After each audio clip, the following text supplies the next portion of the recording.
This one that we're going to look at now is going to result us in a similar hamstring slicer or ham sandwich that we looked at in the previous technique. So the result is going to be very similar. The interesting thing about this, the reason I'm showing it from the standing position instead, is that it kind of illustrates an interesting thing about De La Riva as a position.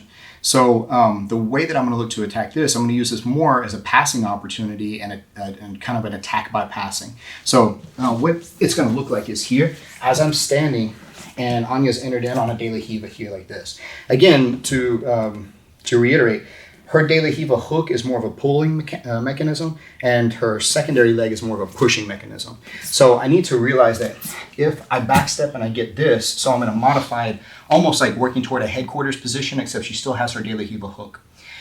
If we're here and she's wrapping her leg inside like this, and she's holding my ankle with her hand, if I wrap and grab here on her ankle, we're almost mirror image.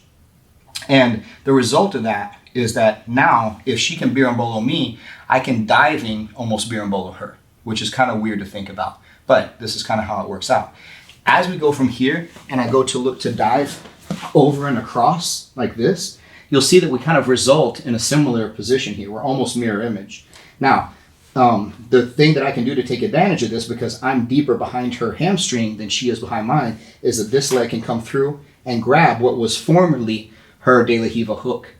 If I do that and I pull this way here, now I can figure 4 like this. Now, once I get my figure 4, just like in the previous technique, I can start my technical stand-up and drag her hips away. That's going to result in her being in this kind of hog-tied ham sandwich like this, driving my pressure in. Right? So, again, kind of an interesting thing that happens. Let's go from this side here, actually. That we're here. She's got her De La Riva hooked like this.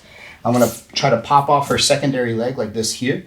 And then the thing that I want to do is I want to pull her leg in tight enough to where it exposes her foot behind my leg. And I want to reach underneath and grab at the ankle. Now we both have an ankle grip with a leg entanglement like that.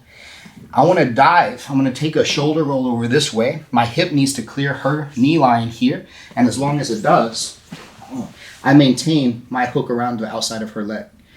Now I can take my hand, reach through, and pull this in nice and tight, right?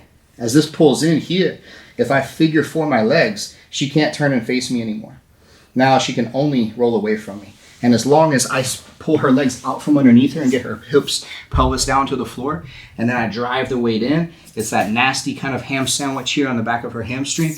And I've essentially worked a De La Riva passing opportunity into a modified roll that results me in that ham sandwich like that.